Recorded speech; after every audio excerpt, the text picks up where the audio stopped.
Good evening. Hey, Eltimus. Hey, Siegel.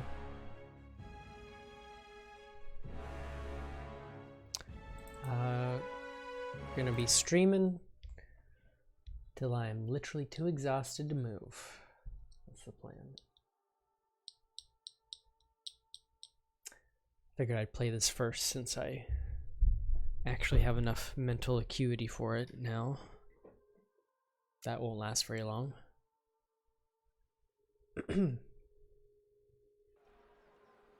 Hold on, this camera. The camera never fails to not bother me. It never fails to bother me.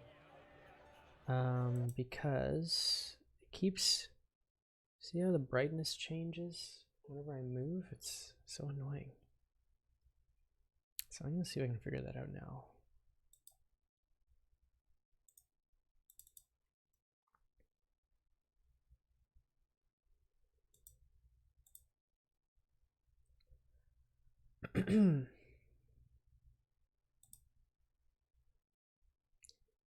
Well, I got a notification saying introducing creator self-care, mental health self-care. Interesting. I don't know why it popped up now. Did they know that there's a centipede in my bed? Anyways, what was I doing? Webcam configure.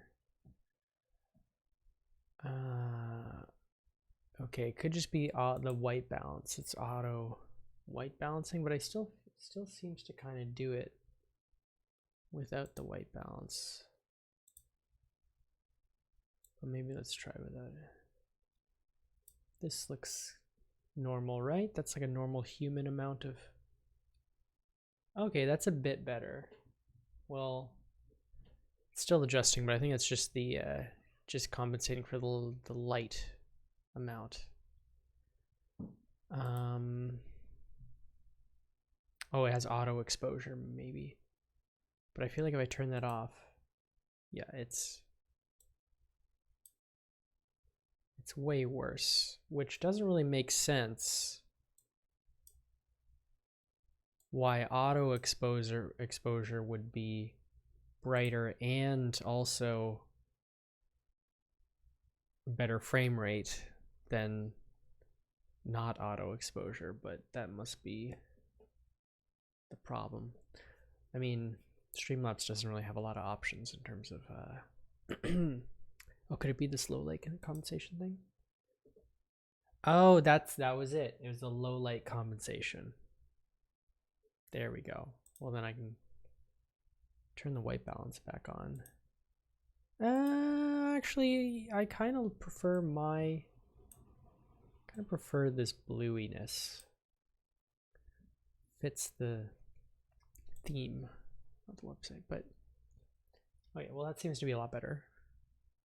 It's not doing that annoying flashy thing. It does kind of get a bit brighter, but not like crazy. I don't turn into like a mime anymore. Great, well we solved one thing today. This is probably a bad time to be playing a game on hardcore mode. On it. But we're just gonna play as casually as possible. This is a casual hardcore playthrough. Also my mic.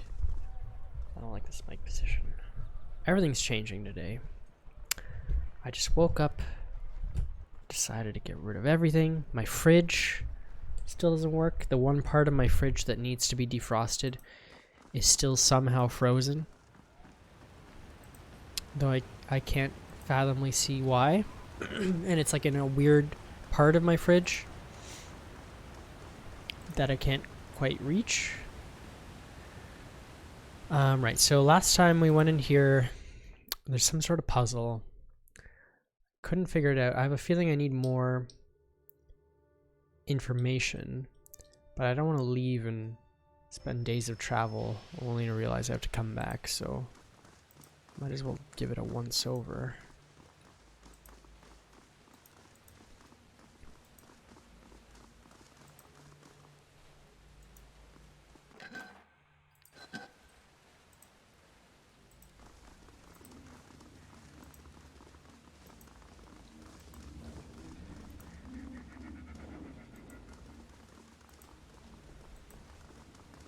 Maybe there's another path I can go.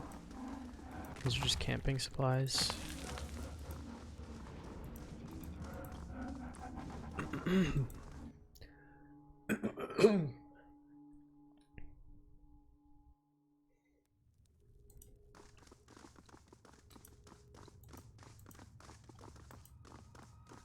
I wish I'd looked at the charcoal drawing before I added the other one, because then I would be able to see what the actual difference is. So maybe this is actually not part of it. Maybe that's just showing me what it is, but maybe it's this isn't supposed to, either this isn't supposed to be filled in or these side circles are supposed to be filled in. So let's try with it out. And also I haven't tried it upside down.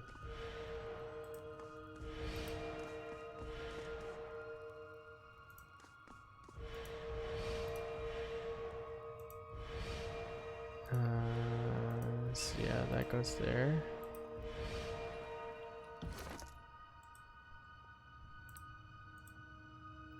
So top, so there's basically two triangles, but not the right side of the bottom. Bottom right, no, right, bottom right. Okay.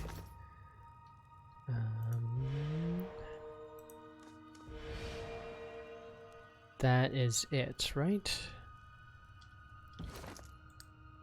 If we're assuming that this has to be darker, then yes, that would be it. Let's try it. Nope. Okay, so now let's try with the faded parts. So it looks like there's a faded bit there and a faded bit here. Let's try that.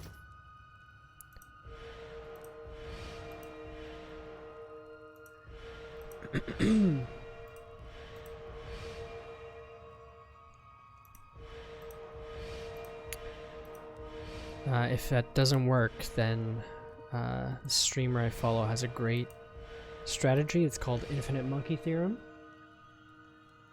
which is where you just try every possibility until it works. So we could try that. So just the circles from the top and bottom, I guess. No, yeah. Yes. Oops. Selecting the wrong thing. Oh, ho, ho, ho. Really glad I didn't go all the way back. I hope I don't get into a fight. Gotta make sure my brain is in the right place for this game. Did I get any new cores? I think I picked up something new. Was lightning? I think I've already searched through all the lightning options, right? Yeah, she has electric jolt. Well, let's just hope that past me knew what he was doing.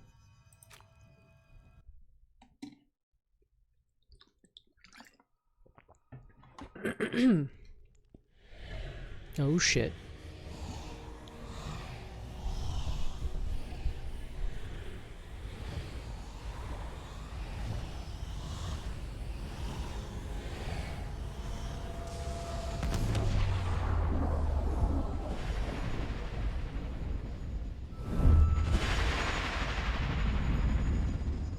The arcane light courses skyward, trailing off toward the horizon and in the direction of Vendrine's well. You feel the ground ripped out from beneath you yet again as you drift back into the warmth of the energy surrounding you. Your awareness stretches beyond the limits of the spire, pulling in many directions at once. The light you saw arcing through the sky reminds you of the tether you feel to the top of Vendrine's well. This too is a point of connection, and you are an inextricable part of it, bound as surely as the spires are to each other. Who says you can't teach an old dog new tricks? Somebody leveled up. The Sunset Spire in Lethian's Crossing feels burdened by its age, as if a central linchpin somewhere in its core has weathered the centuries of oppressive weight and longs to topple.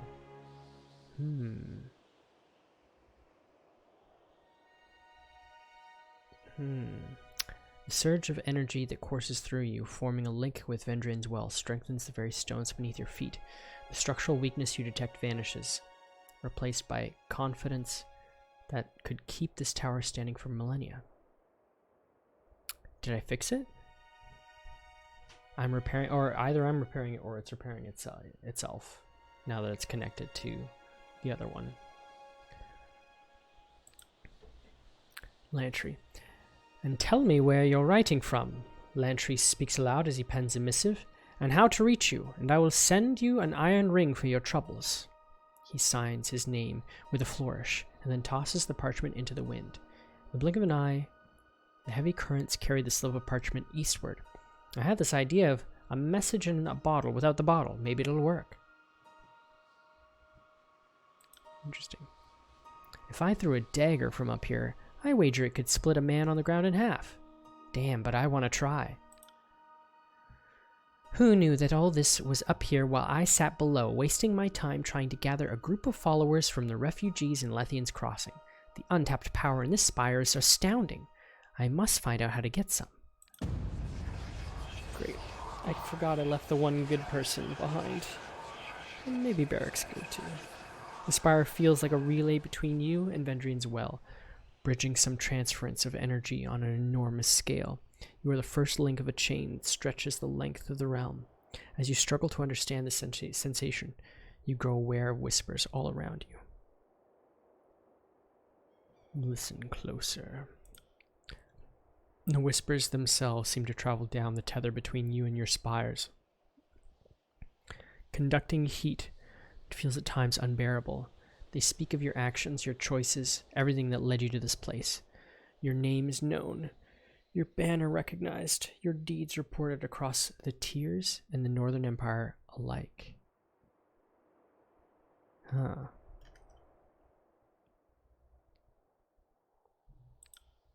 For an instant, you can see the accumulated hope and fear these whispers represent. It appears like dewdrops settling on a leaf, then trickling into a shared basin. This image is fed to you through your connection, a base metaphor that only hints at the true scope. There is power in these spires, though its source unfamiliar. Were you to harness it, you suspect that nothing would stand beyond your reach. I feel strange. Curious. I'm noting something. I observed at the spire in Vendrian's well. There's a mystic hum, and it has little beats when you walk, tiny fluctuations when you talk. Unless my senses are deceiving me, you and the spires are mystically attuned to each other.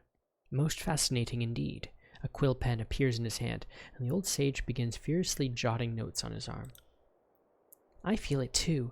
The air is thick up here, isn't it? Exactly the opposite of what you'd expect. The magic up here is almost a physical presence. You look taller somehow, like you could command a dozen gangs without any challengers to knife you in the back. Ooh, so now I have 2 strongholds. I can make a library, training grounds, a forge, and an infirmary. An infirmary. An infirmary. An infirmarama. Haramari. We definitely need one of those. So this is where I hire trainers. And this is more for special things. What does this do? The infirmary allows you to brew potions and other consumables. Once built, resting in any spire grants a bonus to endurance, will, and magic defenses. Forge upgrade allows you to improve weapons and armor and forge powerful new items. Once built, resting in any spire grants a bonus to armor, parry, and dodge. Constructing training grounds allows you to recruit the finest skilled trainers in the tiers. Once built, resting in any spire grants a bonus to accuracy, athletics, and subterfuge. Library. Constructing a library on a spire allows you to research magical knowledge, edicts, and artifacts. Once built, resting in any spire grants a bonus to lore and all magic skills. Bonus to lore is pretty good. Bonus to lore is pretty good. I think I'm going to go library and forge. But I'm afraid if I build it, then I won't have any money after. to use it. But lore and magic, like all my characters use magic. So that's huge. The lore opens up new dialogue options, which is also huge. But I need to not die. I think I'll do both of them. If it's a permanent, oh, it's once built resting. So you have to rest there and you get a bonus. So it doesn't last forever. It does not last forever. So in that case, I think I'll go with the forge first. Improve our weapons and armor and forge powerful new items. Okay. Yes. When using an area of effective abilities, will target an enemy directly to have the ability to track their position. This makes it easier to Whoa, whoa, that was fast. You required a second spire. All spires are linked, allowing you to travel instantly between them. This will reduce your travel time. Oh, instant travelation. That's cool. Oh, wait a second. Can I not build multiple things? Is it only one or the other? I still feel like forge makes sense here, because this is where all the forge bound are, and they also have the most iron in this section.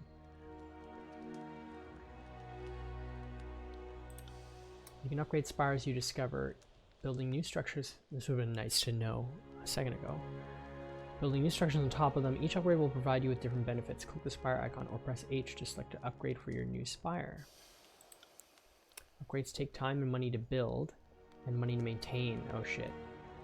You no longer have the money to maintain an upgrade. It will be suspended and you will no longer receive its benefits until you're able to pay its maintenance cost. There are 5 resources you can find in Kairos' tiers that can be used to power upgrades to your spire. They are scrolls, iron ingots, bronze ingots, alchemy supplies, and hide. Each upgrade uses different resources. Well then. Volus, Master of Smiths. Greetings, Fatebinder. How may I help you? Oh. I have a whole bunch of stuff. Tell me about the forge.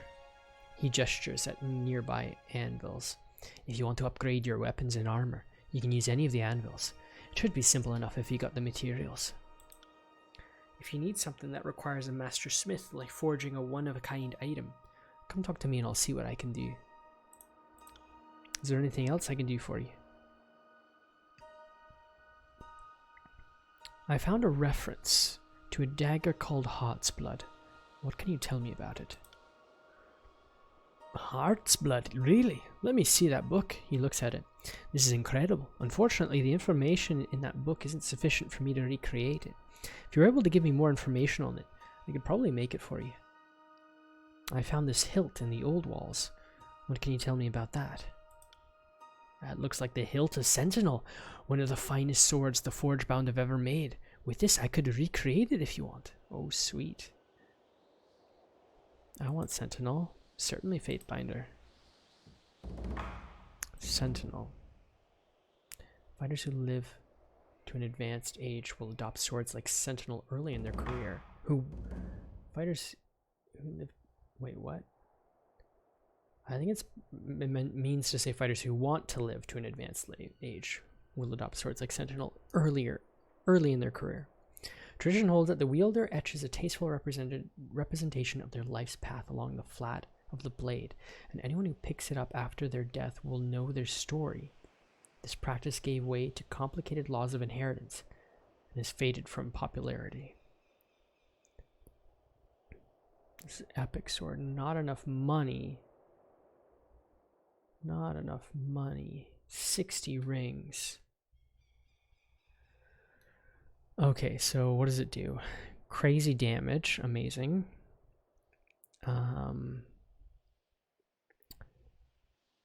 Accuracy +6, that's pretty good. Recovery is not bad for a sword. Oh, but it's a two-handed thing. It's a two-handed weapon. My guy doesn't go for that. It's not his thing, but he gets +5% health while it has wounds every 6 seconds. It's saying it's worth 9,000 rings? 9,000 rings? What is this? A broken health. Oh yeah, I already have that. Oh, I need 15 bronze ingots though, so yeah, I'm not gonna get this anytime soon. Is there anything I can actually build? I could build this. Pride of the Forgotten. The shield is patterned off the lid of a traditional northern sarcophagus. Runes engraved into the metal offer arcane words of protection and longevity. It is much too heavy for an average soldier to wield. Only a northerner will appreciate its meaning, which I am. Only, oh man, only Barrack can equip it. But he's my two-handed guy. And I like shields, and I am a northerner. I picked that whole background for nothing. Minus 50% all damage taken while health below 35%.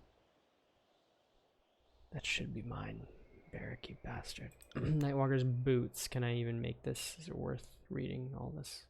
So I don't have that. I could make this. I actually could make this. Gauntlets cleverly latch onto the back of an equipped shield, preventing it from being knocked out of the wielder's hand. Okay, it's heavy armor.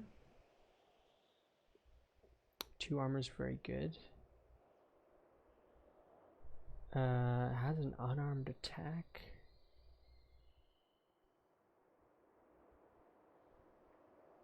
Immunity to disarmed. Oh no, sorry, the unarmed, I was thinking the shield had an unarmed attack. But no, that's just if you're doing fisticuffs. It's kind of good, but I don't know if it's worth spending a lot of money. Headhunter, definitely not going to be able to make that. Claw slippers. Magic defense and finesse. Can't afford it. Can't afford this. Definitely cannot afford this. But this looks cool. It has a huge, very long storied history. Modifies apply the lash wheel command to call the battle resurgence and undying. Interesting. Yeah, I can't afford that. Almost afford this. Can't afford this. Can't afford this. Can't afford this. Yeah, jeez. Why did I bother? Why did I make a forge? I can't forge anything. Oh, hey, Eb's here. Okay, so now I can add, or I can ask what's her name about. And Barrack's up there too. Fatebinder, it is good to see you. By this point, I've usually been passed off to someone else for more training. Siren's face shows a mixture of confusion and hopefulness. What do you need? I think she likes us.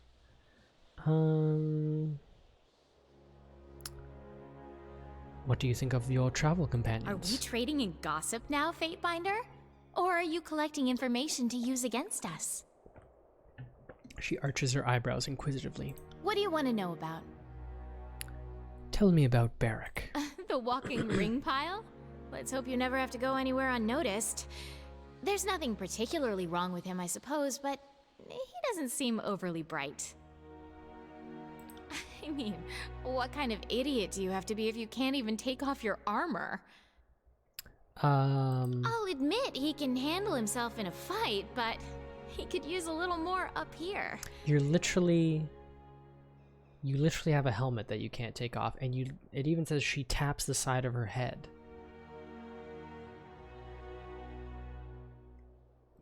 She cannot be more clueless.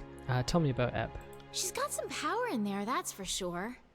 And as long as I'm crippled, I will, begrudgingly mind you, admit she could probably win if we were pitted against each other. Although I'm more than happy to give her a try. Are you game, Eb? Think you could take me out? I'm sorry, sweetie, I'm confused. Are you offering me a duel, or something a little more down and dirty? Eb winks at Siren, who turns a deep scarlet and looks away. You know what I meant! Siren puts a hand on her headdress and looks at Eb. chewing on the corners of her mouth. Oh, don't worry, dear. You're far too young for me. I like someone with a little wear and tear on them. And not just up here. She puts her hands on her head and winks again. Though I suppose I should watch myself around her. You never know how people will react to a challenge. What do you need? Alright, now to ask everybody else about you. Starting with Verse. So, the Scarlet Chorus and Disfavored are at each other's throats.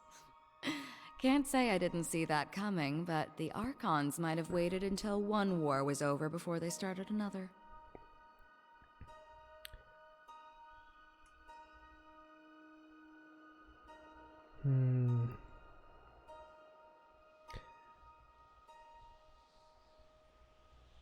Does their war interest me?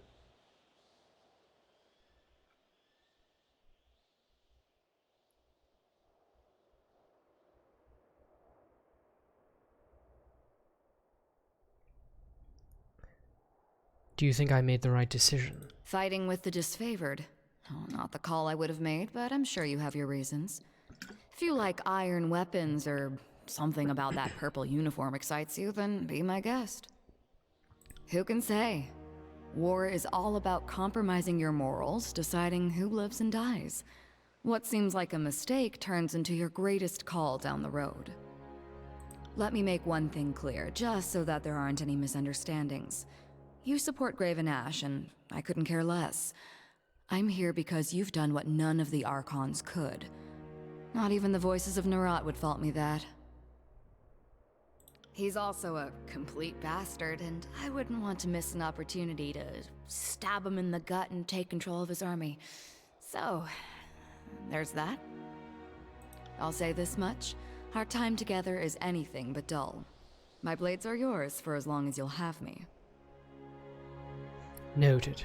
I have questions for you. What do you need?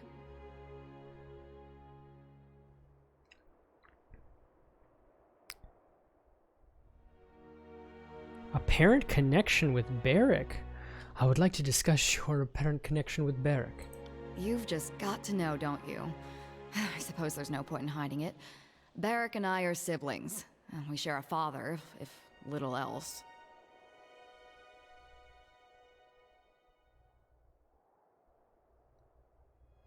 They're brother and sister, and we've been fighting together, and they just didn't mention it until now? What? So they're half siblings, but still.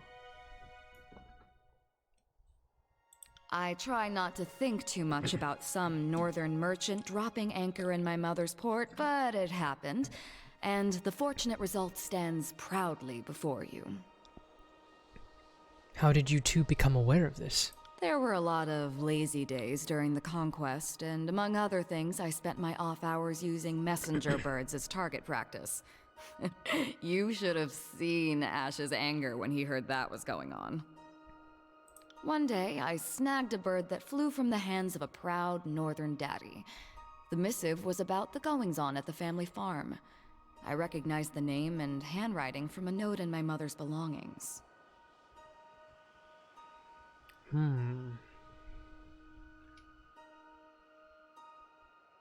There weren't too many people named Barrick in the army, so tracking him down was no challenge.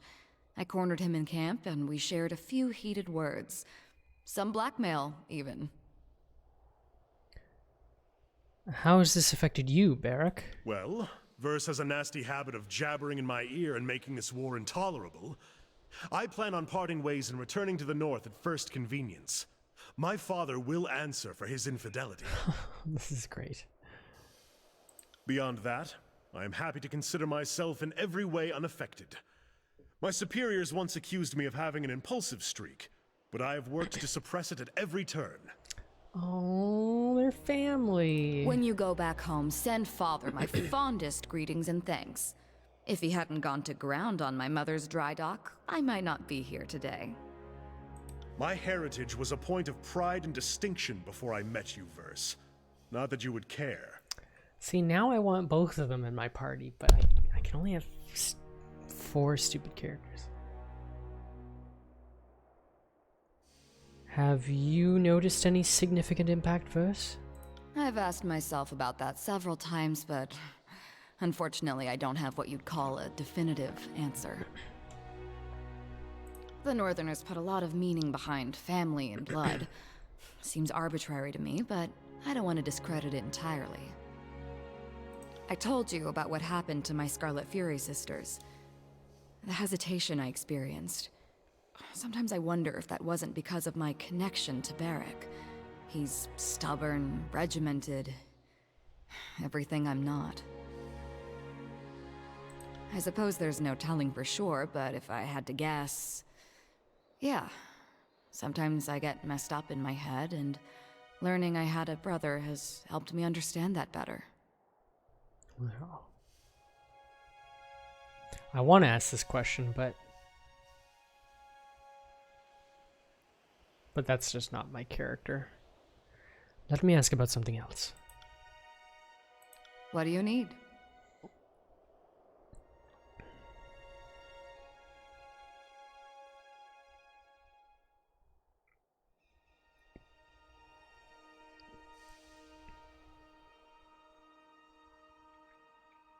How is it that you picked up your fallen sister's weapon skills?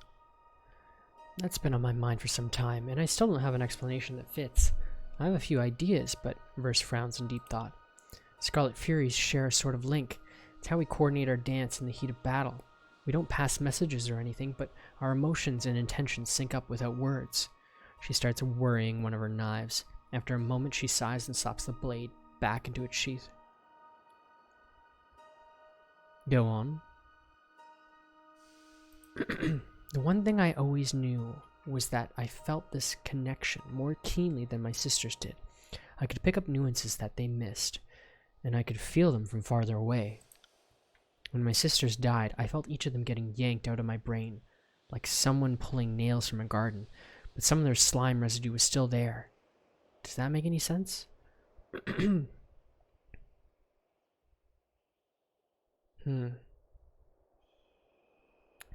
I would take comfort in that. Your sisters live on in you. Your optimism is cute, Fatebinder, if singularly useless. It won't bring my sisters back, and it doesn't fix this thing in my head that I don't understand. No matter how you paint it, some part of my sisters broke off in me when they died, and now I'm left to deal with it. Just another day in the tears, right? Excuse me. I want to ask about our travels. What did you have in mind?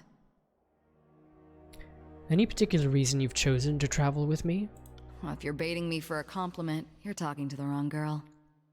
I don't have a gang anymore, and I wouldn't throw in my lot with any of the killers floating around the Scarlet Chorus ranks. The fact of the matter is you're doing important work, even if you stumble and flail along the way. I think she likes us. If that puts me at odds with my Scarlet Chorus ties, so be it. I'm not such a camp follower that I don't look after my interests first. And I find you interesting. I knew it. I knew it. That's it. We're in, boys. We got it. You've satisfied your curiosity, so let me satisfy mine. Why are you keeping a little scrap of a thing like me around? Should I? I know this will not go out over well. Also because I don't really like her that much, but I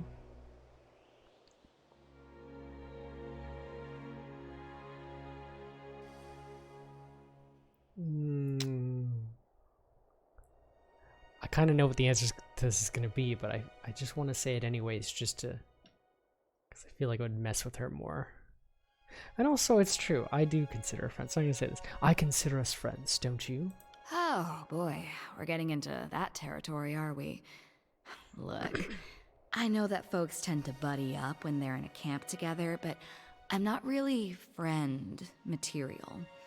Hate to let you down, but that's the long and short of it. And so it begins. I can promise you I'll stay loyal to your cause for as long as you'll have me, but I can't promise that we'll share anything more intimate than a stiff drink when all this is over. Deal? We'll see about that. We'll see about that, Verse. What do you think of our travel companions?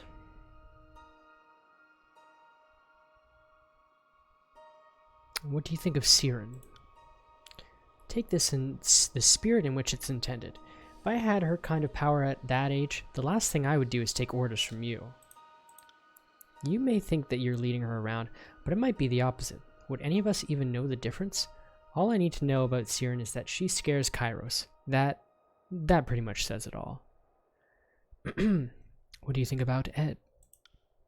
It's easy to respect someone who brings that much passion to a battle.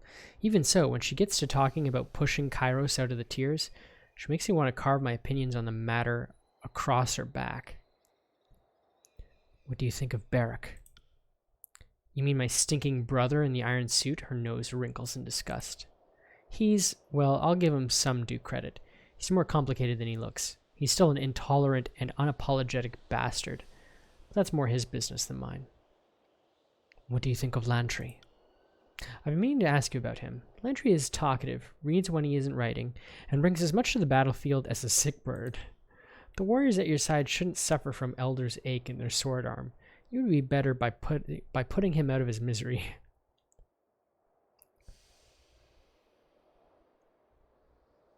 We need him, and that's all you need to know.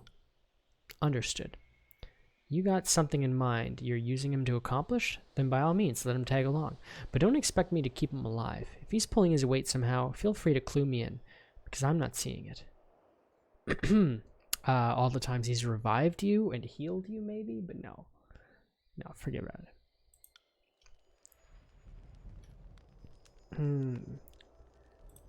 Now to ask Lantry about her. So, your latest acquisition has me thinking about the spires some more. By all accounts, they go as far back as the old walls.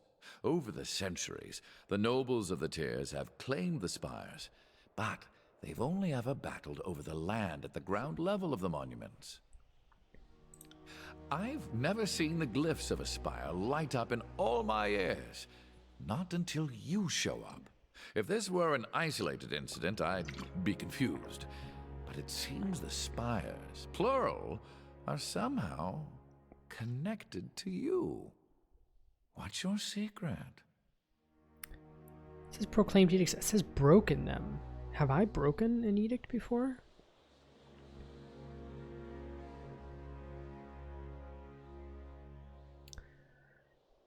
Perhaps Tunon, one of the Archons, did something to me. A disturbing thought. But I had it as well.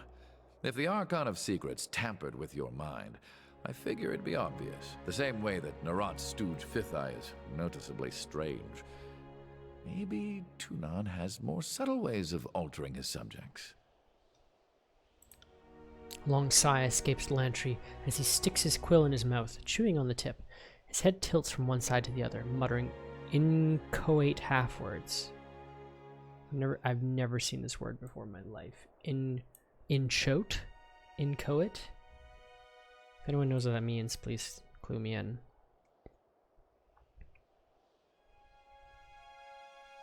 Out with it. If I had the words for it, I'd share. I'm just not sure what to make of it. I'm realizing how much more there is to learn. Let's talk further. So what's on your mind?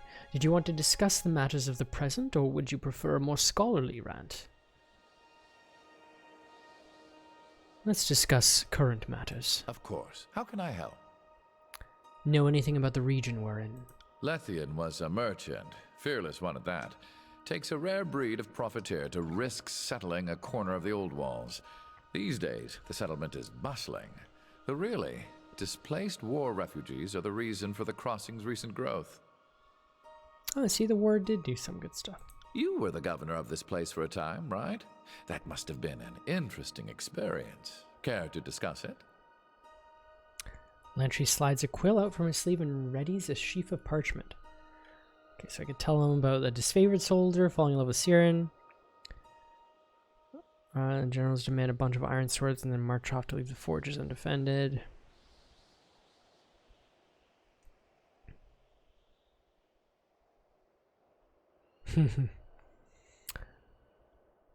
I'm just gonna glare silently because that's my move. Right. Fine. Point taken. I'm not in this for glory. Lantry holds his pen in his mouth, and he tucks the sheaf of parchment back into his panoply of pouches. Of course. How can I help? What are your thoughts on our traveling associates? Are you asking for an objective assessment? Or is this your way of saying you want to gossip? Barrack, what do you make of him? He is a proper Northman, with duty in his blood, which makes me suspect his loyalty to Ash is stronger than his loyalty to you. So long as your interests remain aligned to Graven Ash, this shouldn't be an issue. I must admit, I am completely fascinated by his predicament. Ever tried diagramming the articulations of his armor? Don't. It'll only lead to madness and ruination. Thoughts on verse? I know little of swordplay, and couldn't work a curve and arrow to save my life. I can't really comment on the lady. Lady, you're just afraid to talk in front of me, clear as day. Your sweat is easier to read than your ink scribbles. No, not at all. I just don't know how to comment on a warrior's worth, that's all. Oh. Spare me your blather. Verse pauses to read Lantry's body language. Huh. Think that, do you? Didn't know you had such swollen hope for me.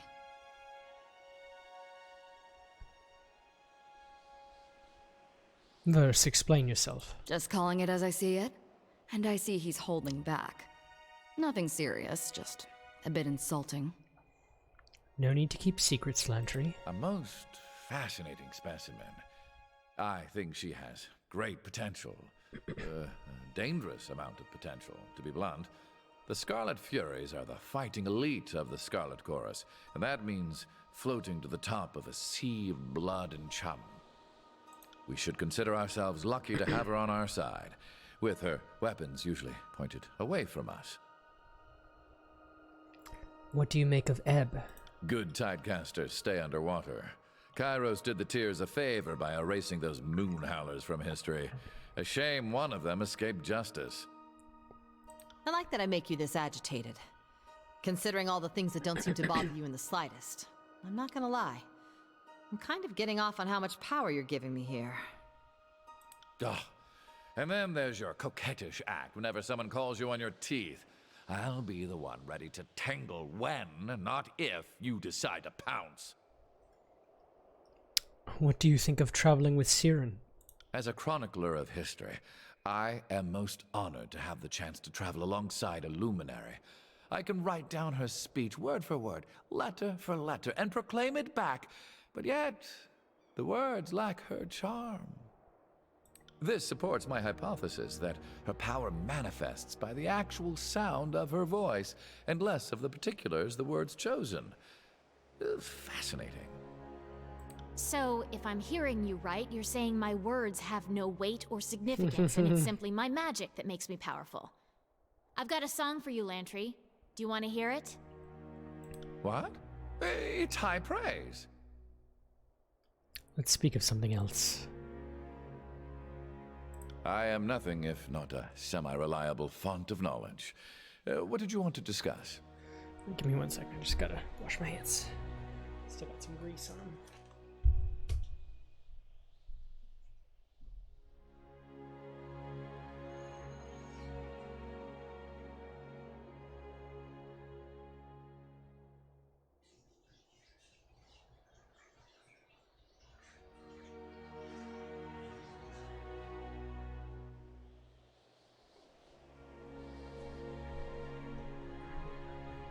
Sorry about that. I had some fries earlier. And I cleaned my hands, which is to say I wiped them on my pants, but just playing this made me hyper aware of how greasy they were. Oh, and also I apologize, my bed is not made. I've decided I'm never going to make my bed again because of reasons, so. Because that's where evil things hide.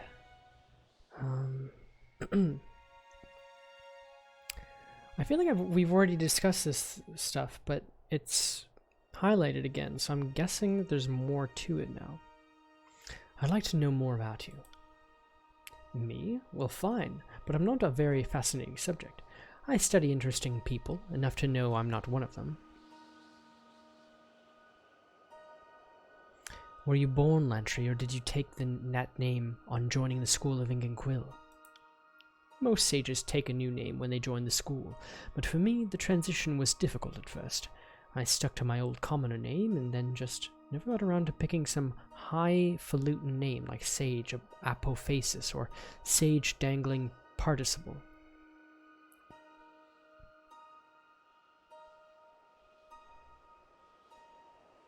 How do you feel about Kairos?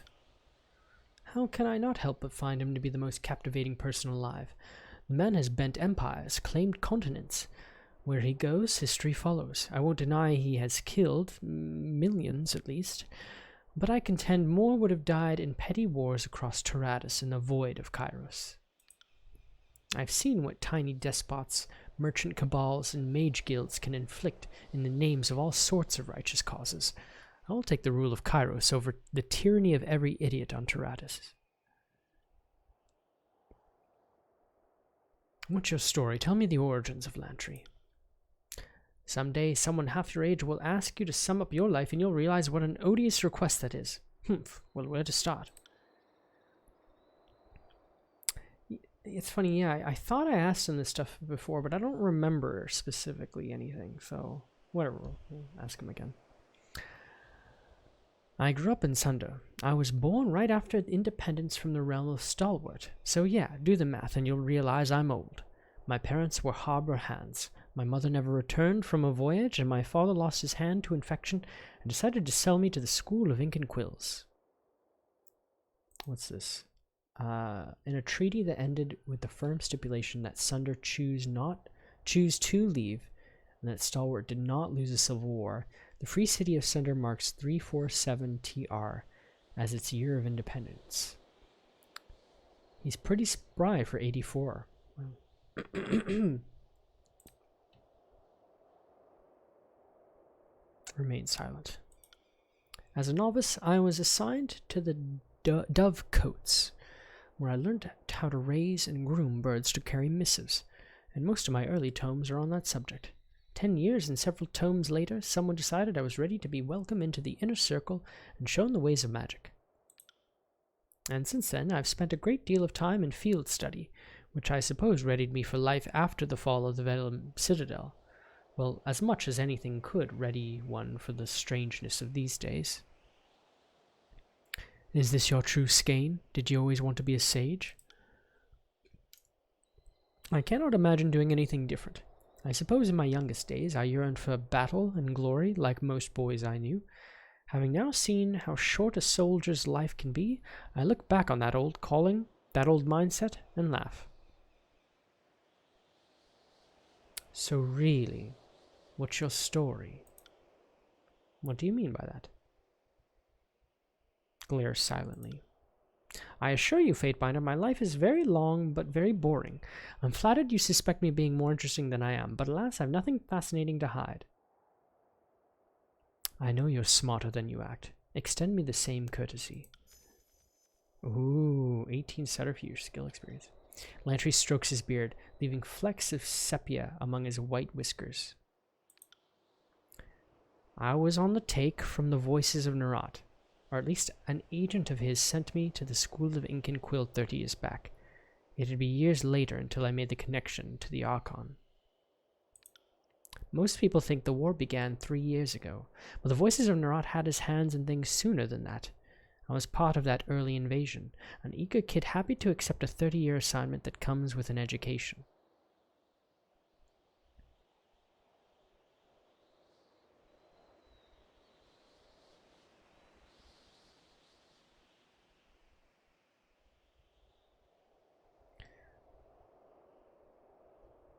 So you're advocating surrender to Kairos was the end of your long plan? Yes and no. When I first left, I was just happy to be getting educated by the sages on someone else's rings, and my orders were simply to listen and report. As time drew near, my commands were to win them over, a little at a time, to the notion of surrender. But I failed.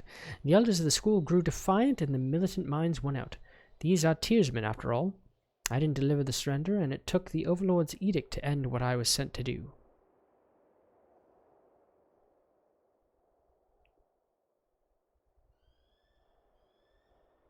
What else aren't you telling me? Well, when you proclaimed the Edict of Stone, I took a bit of an interest in you. In truth, I am deeply curious about any who have lived as vessels to Kairos' most supreme magic. When I heard you were proclaiming a second edict, I had to find a way for us to meet. Being tied up in a prisoner camp was not the intended plan. Ah.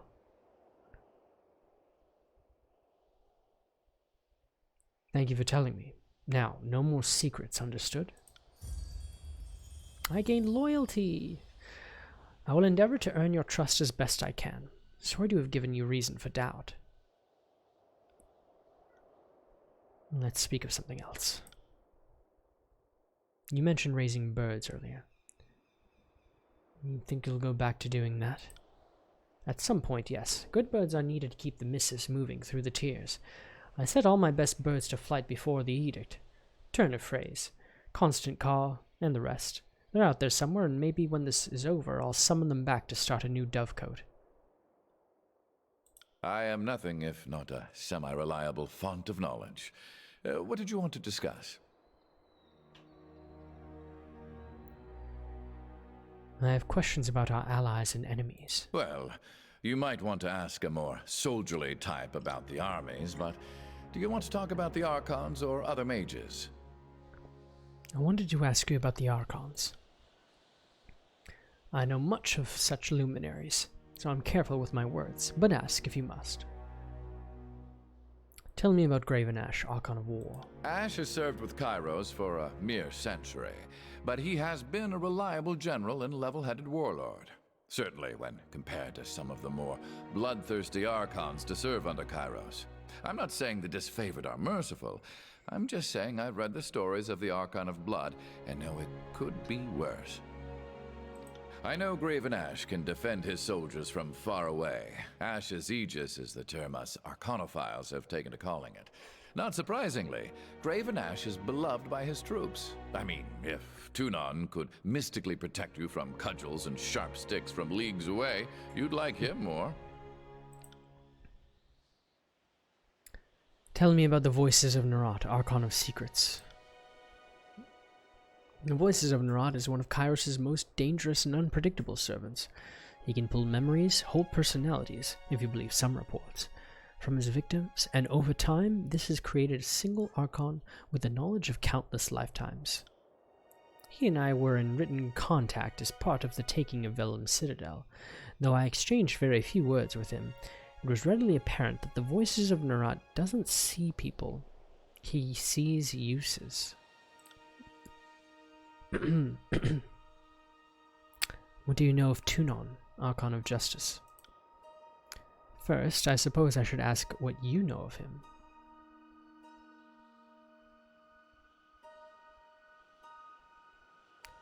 Fatebinders do not discuss matters to outsiders. Oh, fear. Of course you don't. Apologies for implying otherwise.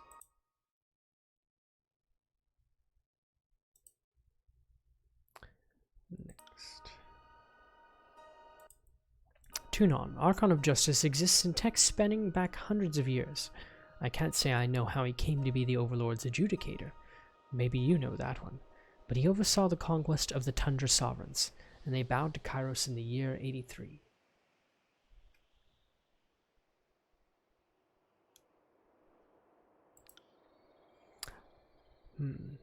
Know anything about Bled and Mark, Archon of Shadows? I've never heard of this guy, I don't think. Bled and Mark is Kairos' knife in the shadows, the unseen drop of poison that enforces the Overlord's will. He reports to Tunon the Adjudicator, serving in his capacity as the final word to those who hold Kairos' law in contempt. Do you know the origin of the Archon of Shadows, or how Kairos maintains a hold on him? Those who anger the Archon never live long past sunset.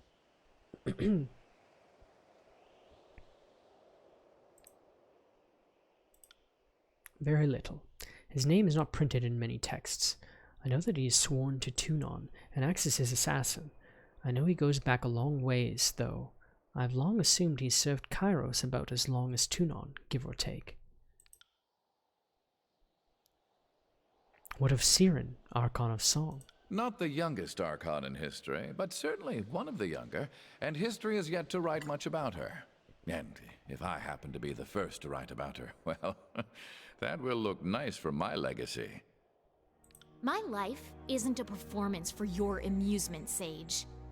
If you want to write about something, make your own miracles. Your power will attract interest. Get used to it. I may have to accept it. That doesn't mean I have to like it. Did you know Cairn, Archon of Stone? Of him I know very little. I believe he was the wild man of the hills that Graven Ash subdued in 402, but only one source suggests that link. He was famous for being, well, a big sour jerk.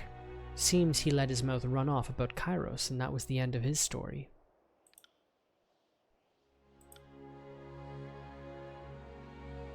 I am nothing if not a semi-reliable font of knowledge. What did you want to discuss? I'd like to discuss arcane matters. And I'd be happy to oblige. Ever since the fall of the Vellum Citadel, it is hard to find someone with whom I can discuss such things. What do you know of Kairos' edicts? Kairos has cast many over the ages, and to my knowledge has never worded two edicts exactly the same. Edicts defy our understanding of magic. Kairos' magic works over vast distances, over indefinite durations, and no archon or mere mage can counter the force of an edict.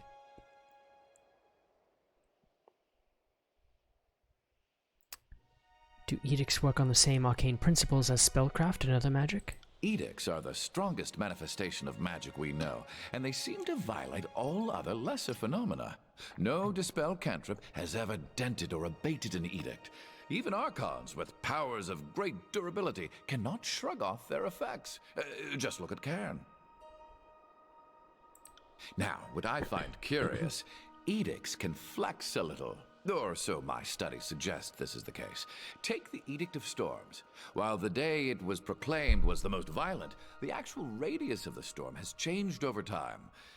But most will have none of my hypotheses on this matter.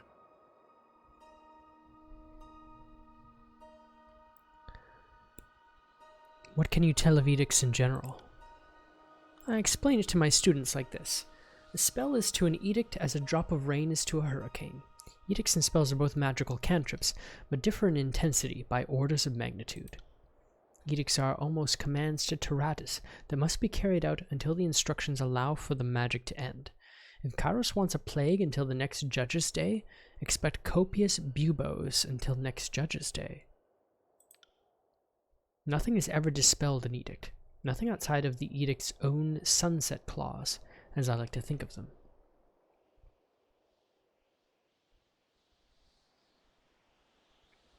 I'm curious about a specific edict. Any thoughts on the Edict of Execution cast on Vendrian's Valley? It seems like the Archons were about to kill each other, and the threat of mutual destruction was about all Kairos had left. I imagine fear is the only way to get someone like the Voices of Nerat to follow orders, and the Edict certainly did whip them into action. What do you know of the Edict of Stone? I think you would be the one to ask, though I realize you were but the messenger. The Edict of Stone ravaged the realm of Azure. The upheaval of earth and rock turned the rolling plains into a craggy steppe known as the Stone Sea. Since the edict was directed at the traitorous Archon of Stone, it would seem the upheaval of Azure was a secondary consequence, though I imagine little of what Kairos does is unintentional. What do you know of the Edict of Fire? I was there when the ground erupted with fire, and I don't think I remember ever being as terrified as I was that day. If I hadn't woken early, I'd have likely perished in my sleep or awoken to the experience of being immolated. I have very conflicted feelings about this matter. The school of Ink and Quill had every opportunity to surrender. The leadership chose to stand against the most powerful force on Tyranny. While this is all very terrible, it was entirely preventable. You'll think me crazy, but there is a part of me saddened I lived through an Edict of Fire. Kairos has used this before. I figure if I'm going to have years taken off my life fleeing an edict, it would have been nice if it was a historical first. can you tell me of the Edict of Storms? The Edict of Storms turned the once forested lands of Stalwart into a wind-swept wasteland. They call it the Blade Grave now, since only the iron and bronze armaments remain. Hurricane breezes, rust winds, and relentless lightning have destroyed the housing and farmlands.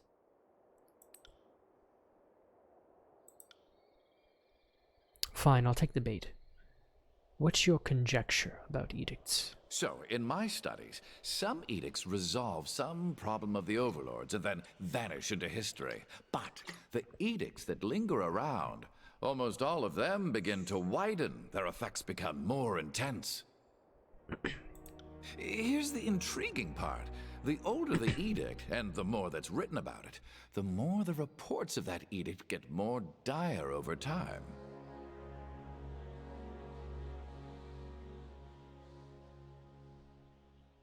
And edicts never seem to vanish over time? Never.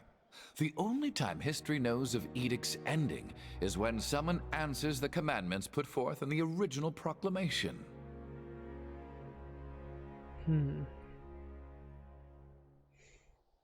I contend that edicts are powered by fear. Fear of Kairos helps fuel the casting, and fear of the edict feeds the magic, sustaining it, and if enough people fear it, even growing it a bit.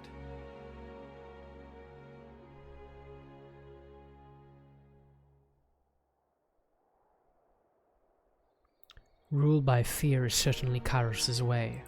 Intellectual honesty demands that I study the matter more. If I'm correct, the more people fear and obsess over an edict, the stronger it becomes. Anyway, another study for another time. And I'd be happy to oblige. Ever since the fall of the Vellum Citadel, it is hard to find someone with whom I can discuss such things.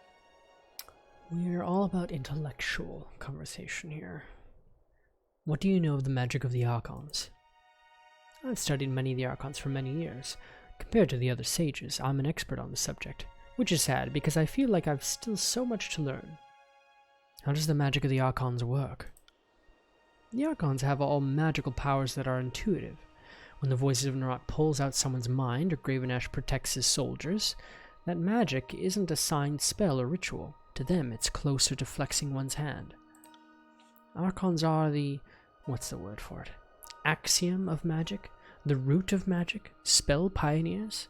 I'm sure this analogy is off in many ways, but I see Archons as the mothers of original magic, and everyone else is just imitating them. While every guild or school of magic will ascribe a different name to a theory, all mages inevitably stumble upon an inescapable fact. Only the Archons can will magic into being. Everyone else can only cast magic by invoking the sigil of an Archon that has come before. None know how the Archons do their magic. It seems to be different with each Archon, but theory suggests that once an Archon starts to invoke their powers, anyone else who comes after that Archon could, with proper knowledge, tap into that power with the proper sigil and know-how. This observed law has given rise to a common question from young students. Could one guess at a sigil of an Archon not yet born, or not remembered by history, or simply unknown to the caster, and successfully cast a spell? Experienced mystics would tell you this is impossible, for they know that it's not enough to just mimic the gesture of a sigil. One must have willful, conscious knowledge of the Archon and the intended power being channeled. To confuse things a bit, some Archons learn to cast other spells in the same fashion as us, lesser mages. If you're as important as an Archon, you learn quick that all knowledge is power. I've studied many of the Archons for many years. Compared to the other sages, I'm an expert on the subject, which is sad because I feel... Oh, he already said that. Are all Archons loyal to Kairos? Officially, yes. In actuality, no. Those with the true gift for magic always come to the attention of Kairos. Few manage to evade attention for a bit. The School of Tides was founded by one such uncontrollable, but these are history's exceptions. Occulted Jade, Archon of Tides, never bowed to Kairos, and it said she survived the assassins sent to silence her. It makes her flight from Kairos before the war all the more troubling. We knew her as the symbol of strength, but when threatened, her weaker nature won. Or she was planning something else. When we write biographies of the Archons, we often refer to them as exarchs in their formative years before stepping into their prime. But officially, Kairos is supposed to grant all titles of Archon. It's quite the faux pas to self-appellate. Exactly why Jade insisted on calling herself Archon of Tides. She didn't need Kairos' approval to wear the title she deserves, and I know she loved the fact that doing so must have annoyed Kairos. I've studied many of the Archons. Oh, you said that. How is an Archon born? Or bred? I think we all dream of one day waking up and being an Archon. Given some of the madmen and loons that have exhibited mystical greatness, it can seem unfair that the rest of us can't do it. I can say with confidence, Archons aren't born, they become. Graven Ash is a good study of this. Before he was the Archon of War, he was a successful commander, each victory more daring and glorious than the next. Somewhere along the way, his leadership took on mystical qualities. Ooh, sorry if I missed that. But we have a magic item redemption. Ding, ding, ding, ding, ding. I'm still working on a sound alert. I'm workshopping some ideas. But anyways, ding, ding, ding, ding, ding. We've got a magic item, so we're having a magic item break. This is the fun time. It's spin that wheel. That is also a D100. Let's see what you get. Here, let me bring up the magic items, magic table F. Yes, Seagull, I hope you're still there, and I hope that message isn't from like 2 hours ago, because I kind of got sucked in to the game there for a second. Oh, you rolled a 1? I think I know what that is. I think I know what that. Here, let's bring it on the screen here. 1 on table F. Yeah, it's a +1 weapon. +1 weapon, Seagull, again. So I will let you decide what type of weapon. It can be any weapon that gets a +1. And we will find out what the price is. Oops.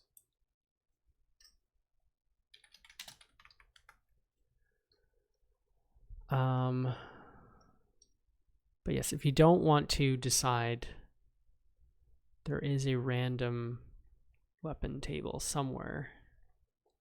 Let's see if I can find.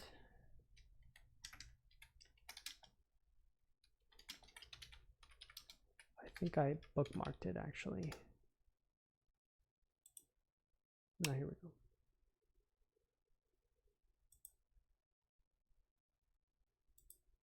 Here, I'll post the link in chat. Okay.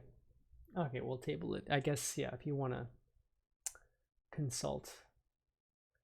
But the sooner you decide, the sooner I can find out how much it costs. Oh yeah, and if you want to just make it random, there is a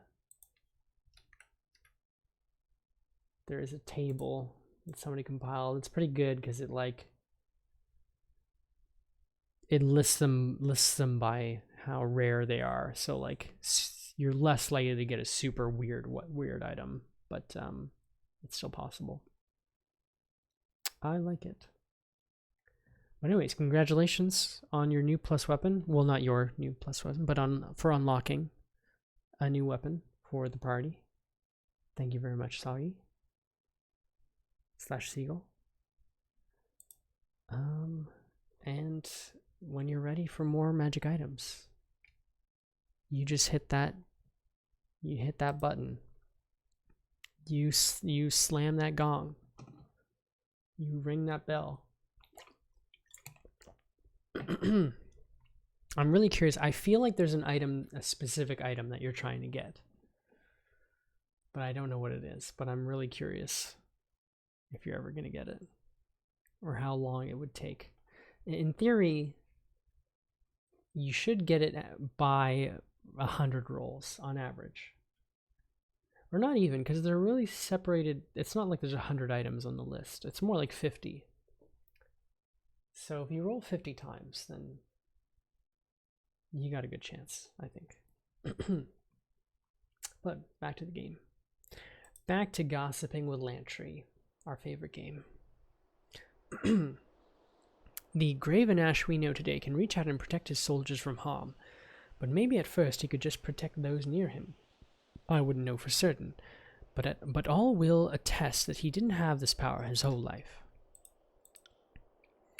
Then he's truly lucky. I can't remember a moment when I wasn't plagued by this power. Really? Fascinating. So in sum, it really is a lifelong quality. Well, if it were easy to make sense of these things, it wouldn't be academic. And I'd be happy to oblige. Ever since the fall of the Vellum Citadel, it is hard to find someone with whom I can discuss such things. Interesting how he doesn't... The sound audio doesn't play every time. What do you know of spellcraft? I've forgotten more than most blood chanters have ever learned. Is that so? Then let's talk about it, Lantry. What do you know? The knowledge isn't doing any good locked up in that impressive brain of yours. Tell me what you know, Lantry. What secrets do you know? Siren rocks her head side to side like a snake in front of its prey as she speaks. Her voice takes on a strange melodic quality. As much as I want her to brainwash him into telling her everything, I'm not gonna foster any conflict. Elvenkind gear and Thieves' gloves. Oh, that's what you're trying to get. I see. I see. I've definitely rolled Elvenkind gear, like the boots of Elvenkind, in a previous campaign. They're very powerful. Anyways, yes, I don't want any infighting in my team, so I'm gonna shut it down. Siren, not now. Whatever. I could have made him tell you anything you wanted to know, but that's fine. You go ahead and ask your probing and insightful questions. I'll wait over here. Thank you. Respect. What do you want Respect to know? is important part of the team. Can you teach me anything? I think you know all I can teach you. What sort of magic did the sages teach you? Sage Sindon tutored me in the traditional sigils, those of preservation, concealment, and healing, as derived from the bygone archons of Tharabis, Fading Wrath, and the Orphan Midwife. The preservation of magic is largely functional. Sealing parchment, binding books, that sort of thing. All of us chroniclers learn concealment magic, as our ideal method would be to study events without contaminating the decisions being made. As for the healing magic, I guess what he's saying is he turns invisible so he can spy on people. As for the healing magic, many of us modern sages study this a great deal. The school has a shoddy reputation among the common folk. I figure if they knew us as healers and caregivers, maybe we'd start to change opinions.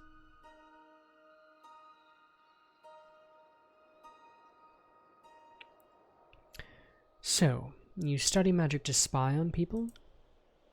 You can call it spying. I call it studying a subject without inducing causative elements. But I suppose, yes, my magic is useful for doing the stealthy sorts of things one expects a spy to do. Way to make me sound so tawdry. What can you tell me about signing magic? Scholars don't have a good word for what archons do when they cast magic. Couldn't tell you how Graven Ash casts his protection over his soldiers, nor would I know how Bled Mark consciously decides to move through a shadow. But when us mere mages want to cast a spell, we do so by signing the sigil of an archon that previously discovered the magical phenomenon in question. It's debated whether archons create new magic or just discover magic that was waiting for us, but such questions seem impossible to answer while sober.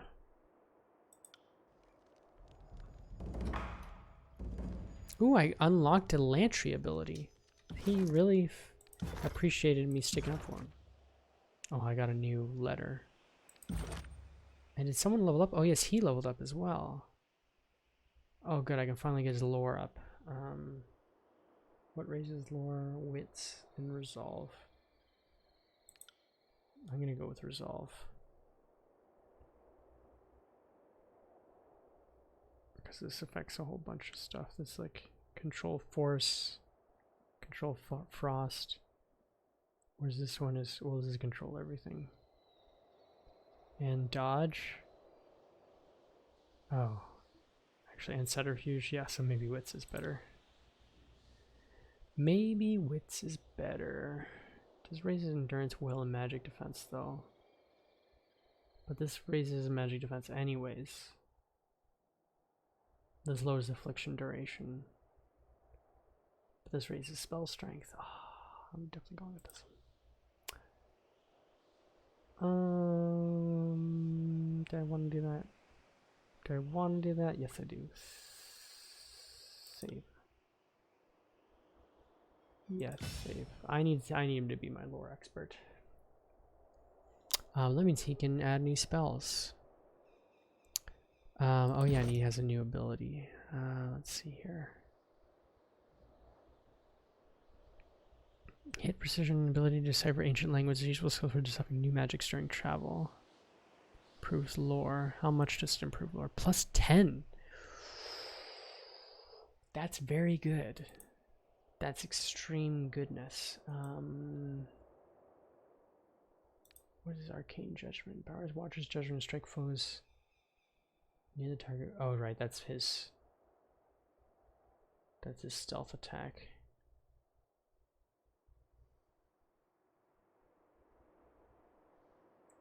This raises dodge and subterfuge. Yeah, I think I will raise his lore. Just have even more powerful spells. Unless, is there anything improves preservation that I want? Gifted healer improves control life. That by a lot. More magic defense and 6 armor.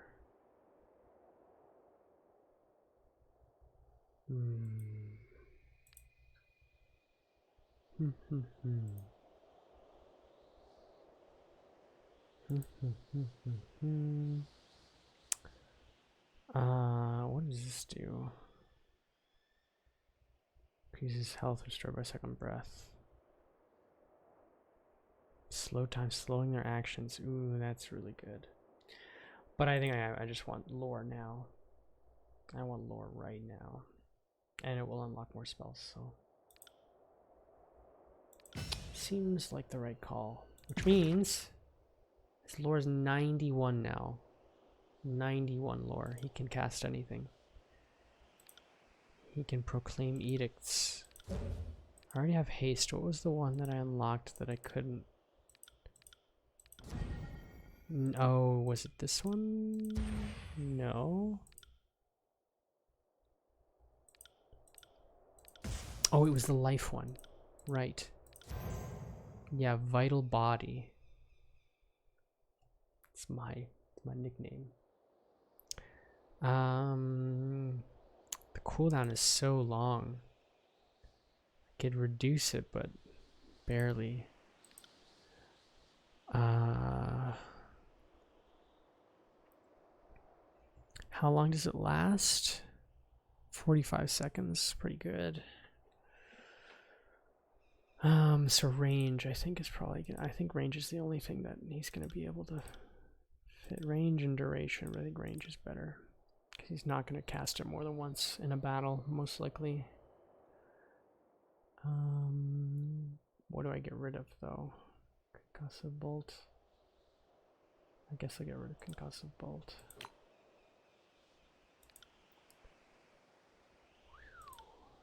Okay. I guess I might as well upgrade everything he already has. So this is 70, this should be up to 90. Nice, hold on, how does that affect it? 24 to 30%, that's pretty good. Update that. Surge of Glory. Range would definitely help it. Range would help indeed.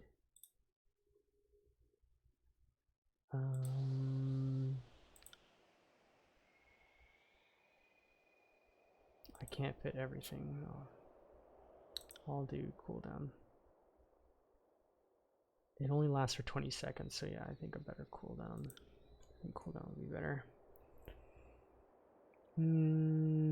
Update. Fireball. This cooldowns are 38 seconds. 32 would be better. But maybe if I made it more powerful. I think power would be better. Yeah, because it stacks with the mage fire. It's definitely going to be better. Power and then cooldown. Then the wispy spell. I'll just increase the strength. Mirror image. Ooh, up to 125. It's amazing. I think I'll do cooldown. It lasts for 45 seconds. It lasts for 45 seconds already, so I don't think he's gonna need a cooldown on it. Just keep it on range. It's not like he's gonna use it more than once per battle. It's unlikely.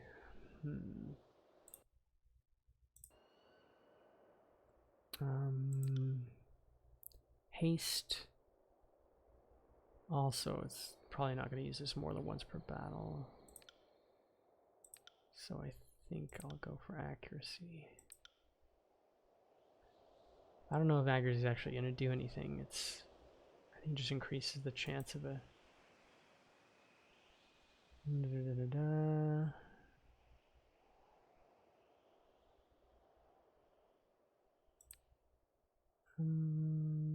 should I do cooldown?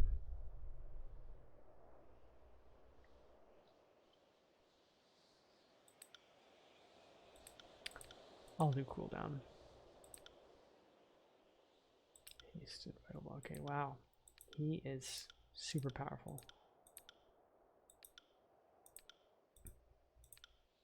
Everyone else is fully upgraded. As much as they can be. Looks like it. Okay. Now read my letters. Although I want to see what I unlocked with him. Wow, his loyalty went way up. Oh, really? I didn't even realize he thanked me for this. Or he liked that I thanked him for telling me about that. He said he was elated by my intellectual ways. Interesting. I thought it would be specifically for not letting an Archon mess with his head, but I'll take it. Wheel of Ages, 1 per rest. Meeting foe for 30 seconds. Foe AoE versus will. What does this do? What's the synopsis? The Fatebinder and Lighttree work together to create a slowing aura around a party member. Foes within range of the aura are slowed. When party members move inside the aura, they will have their hostile effects suspended. That's incredible. So their dodge is reduced, their parry is reduced, lower action speed, lower move speed. So that'll be good because he can taunt everyone. Get them to move close to him, and then they'll all be slowed. That's super powerful. Super califragilistic. But it's not expialidocious, if I'm being perfectly honest. Yeah, so nothing to do, so I guess it's just now to go to speak to Tunon. Oh, and there's more spires. First I have a letter to write.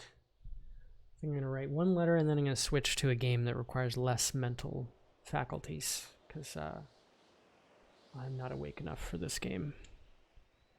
If I got into a battle right now, I'd probably die instantly. On the subject of spires.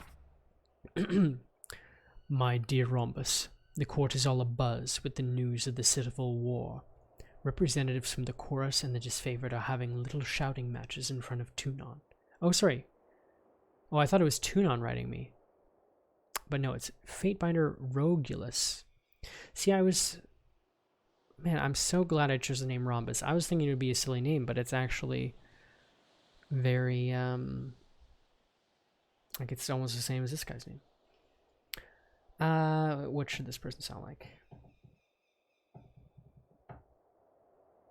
I'll just do RP. My dear Rhombus, the court is all abuzz with the news of the Civil War.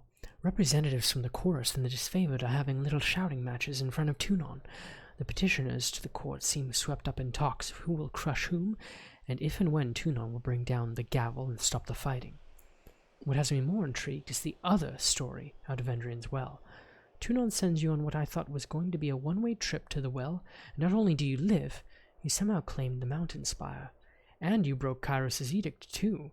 Such things make a little civil war seem so trivial in comparison, at least to those who can separate the message from the noise. Tell me, what was it like to break the edict?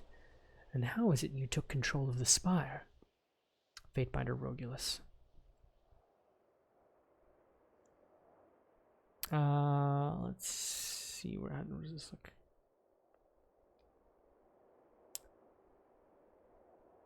Dear Rogulus, it's usually quite difficult to give me too much credit, but it sure sounds like you're implying my claim on the spire was premeditated or even intentional. My only goal in Vendrian's Well was to stay alive, to not let the Archon's indecision cause the Edict of Execution to come to pass. Ascension Hall needed to be taken, and I made it happen, both because it was my duty and because I generally prefer to live. My claim on the spire coincided with the breakage of said edict. Perhaps breaking the edict caused a mystic surge that triggered the spire. Or perhaps Kairos knew this would happen, and such knowledge tempered with the wording of the edict. I can offer you only these speculations. I want to see what the other one said. Dear Rogulus, Kyros's edict simply said that an agent of the Overlord must claim Ascension Hall before Kyros's Day of Swords. The only thing I consciously did was take charge of the battle and claim Ascension Hall. My claiming of the spire happened just moments after I felt the edict's grip. I feel like these are all going to be kind of the same. It's just the tone.